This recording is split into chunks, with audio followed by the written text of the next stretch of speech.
Hi, I'm Mitch Toews. Here's a story about two young boys. They are best friends, but one, Lenny, is angry at the other, Matt, because he has told their class at school a secret about him. We join the action just as Matt's grandmother arrives to find a fistfight has broken out at the edge of her garden on a beautiful September Saturday in 1965, small town Manitoba. This excerpt is from a story called The Raspberry Code, from my book of short stories, Pinching Zwieback.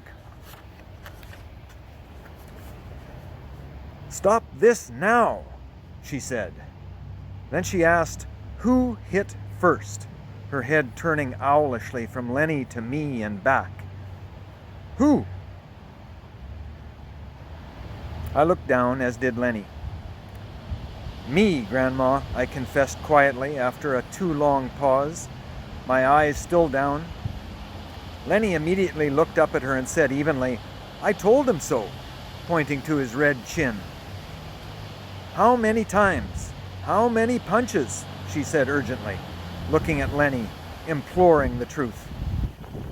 "Just once, Mrs. Zayn," he offered, looking at me a little stink-eyed, because he was starting to suspect that because of Grandma's apron-flying arrival, I was going to get a pardon. "Matthew," she said, "is this so?" "Yes, ma'am." "Don't ma'am me, young. Is that true? One punch?" "Yo, Grandma," I said, nodding gravely. "Na yo," she said, pivoting sharply to spin her body behind me, planting her palms on my shoulders and clamping down with clothespin fingers to hold me still. "You," she demanded. "Lenny, you hit him back, and then the fight is over." Lenny took a half step back, glancing first at me, then up at the square-jawed, flower-dusted, praying mantis that held me immobile in her grip. His head oscillated in slow motion, a no. She continued decisively, "Matty hit you, you hit him. Fight over. Shake hands and come in for a piece of Saskatoon pie." Grandma, too, had a code. Before he could say no or move, she reached across and pulled him a little closer. Then she nudged me forward with her knees and pointed to my freckled chin. "Right here, Lenny. One good one." Lenny stroked his jaw, still hurting, I hoped, with childish pride, in a pose that unconsciously copied his father's deliberate way of pondering an issue. He looked closely at me with Grandma's sturdy Prussian finger targeting my chin. "I won't tell," Grandma added, a sparkle in her eye that Lenny caught but could not process. Then finally she concluded irresistibly, "Pie and ice cream."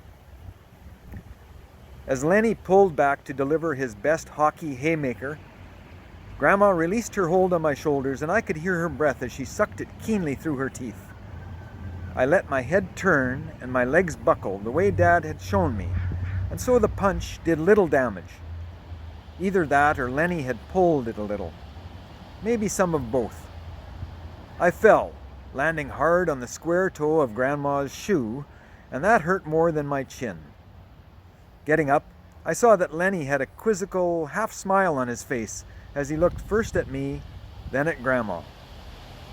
She marched off briskly ahead of us, laughing and scolding all at once, telling Lenny to bring his bike away from the street and for us to wash our hands in the lawn sprinkler before we came in and leave our runners on the porch, and would he like to stay for night? I said, "Sorry I told," to Lenny. He nodded once emphatically and replied that he was sorry he got so mad. We had Saskatoon pie, our dishes and our lips stained purple. After we ate, Lenny felt my bicep and said, "You hit hard, Zayn." "You too, Gerbrant," I said back to him. "Let's not fight again."